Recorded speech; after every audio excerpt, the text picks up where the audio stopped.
As I opened my eyes and began to come to, the first thing that I noted was that I couldn't see anything. I had something over my head, a bag, something black that I couldn't see through. I could feel my hands. There was pain around my wrists. I seemed to be tied up with something. My legs too. It felt like I was in a chair and tied to it, unable to get free or move. I was terrified. I didn't know what was going on and where I was. Completely panicked. I could hardly hear anything over my racing heart, my frantic, rapid breathing. But something did break through it. I began to hear talking.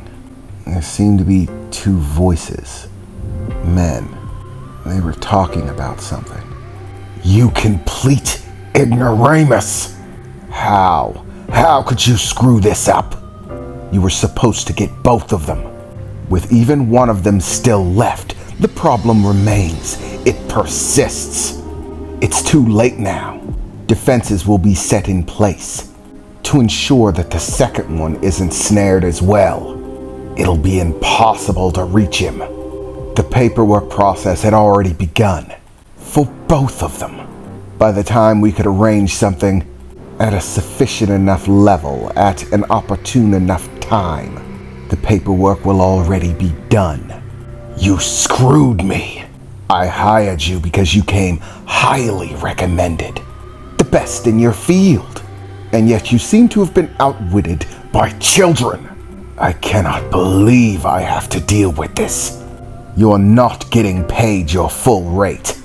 In fact, you're lucky you're getting paid at all. Now, the only thing I'm going to get out of this is a bit of satisfaction in taking something away from him. And that's it. A massive waste of my time. Not worth the money I'm spending on it." "Who is that?" I shouted. "Where am I? What's going on?" I exclaimed, still terrified, wondering what was happening. Oh, it seems he's awake. "You, buffoon, begin making preparations for what to do with him. Find some nice quiet place to dispose of what's left," the voice said. "Yeah, I got it," the other voice replied, seeming displeased. At that point, I started to hear footsteps approaching and getting closer until they were right in front of me. I began to feel them taking whatever was on my head off. And the next thing was blinding light. My head was pounding. It hurt so bad it was hard to think. As the light began to subside somewhat, my eyes adjusting to it, there, standing in front of me, was a very professional-looking man, wearing a suit, a very nicely made one. "Well, hello. As you're awake, you'll probably have questions about why. You see, this is really all your fault.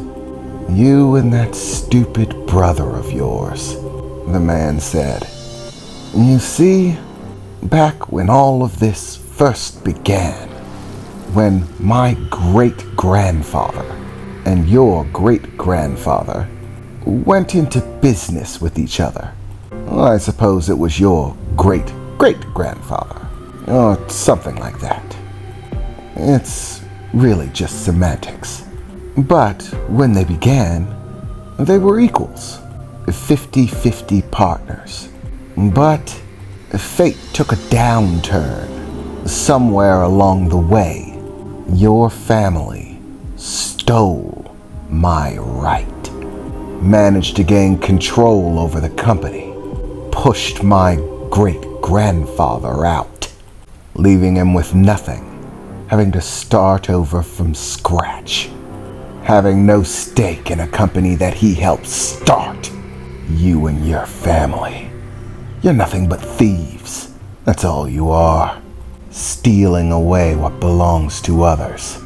And just when I thought that I had what I needed to reassert myself, to begin taking back what was mine, you two rodents came along. And your father got the bright idea to levy his assets in order to make you primary shareholders, give you the responsibility of climbing the ladder yourself, and eventually passing out his shares to you once he grew sufficiently old enough.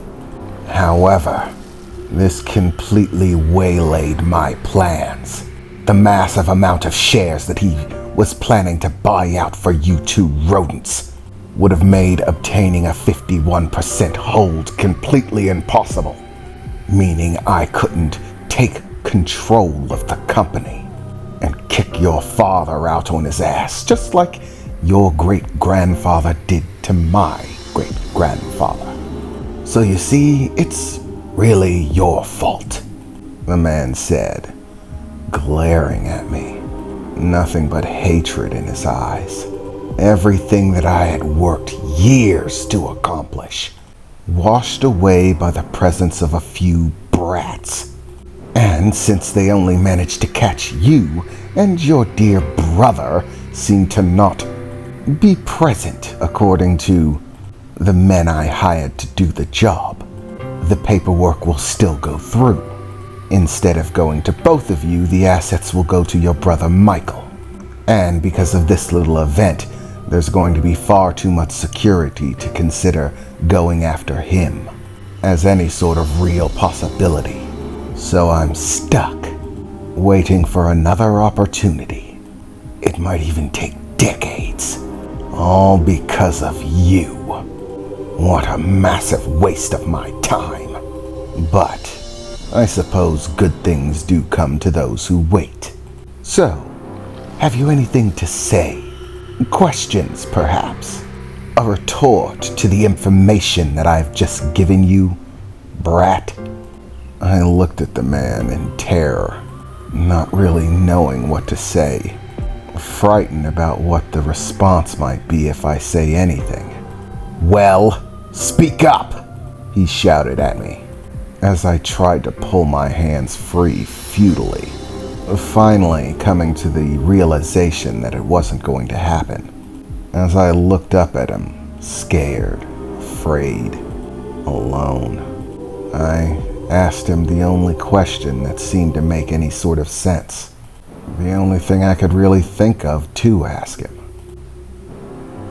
Who are you? What is this? What company? I don't understand, I said, crying, doing my best to speak the words through the tears. At that point, a stunned expression came across his face. You don't recognize me? You don't know who I am? No, I replied.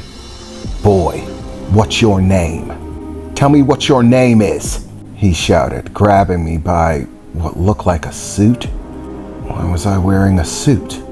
I thought to myself for a brief moment, seeing him grasp it. Your name, he shouted again, as I still hadn't responded. And as I thought about it, I didn't know what my name was. I don't know, I said, feeling afraid. Now, not just in the situation, but afraid that I couldn't remember my own name.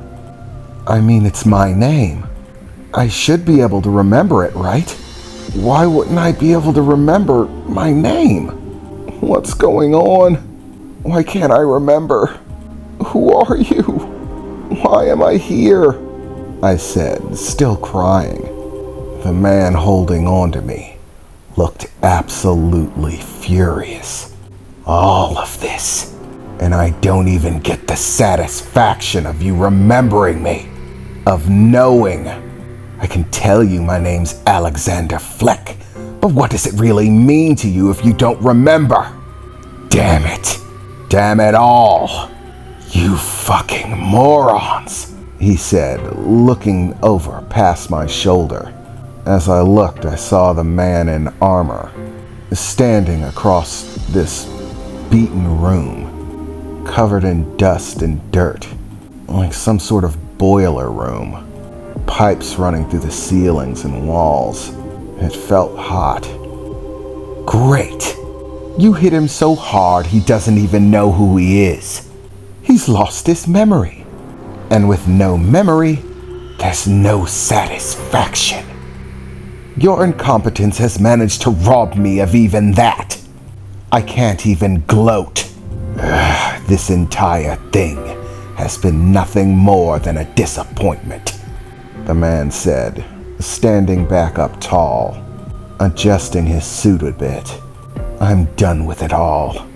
Get rid of him. Hopefully, you can not screw that up.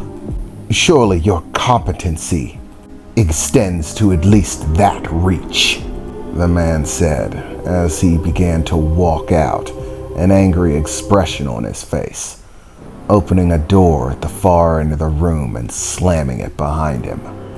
Fucking asshole, the man in armor said as he lit up a cigarette and began walking towards me. The fact that I gotta work for that asshole at all is nothing but a fucking inconvenience. Rich pricks think they own the world.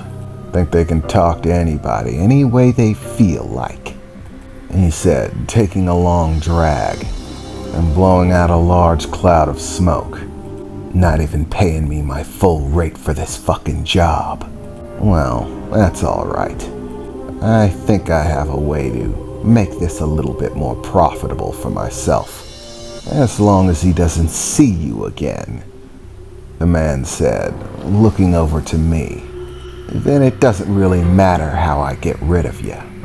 I suppose it doesn't really matter if you die right away, so long as you die. For the moment, you being alive can actually make me some money, brat. But we can just keep that between us, can't we, kid? He said, as he curled one of his arms back, swinging a fist at me as all of the lights went out again, and it was back to nothing but darkness.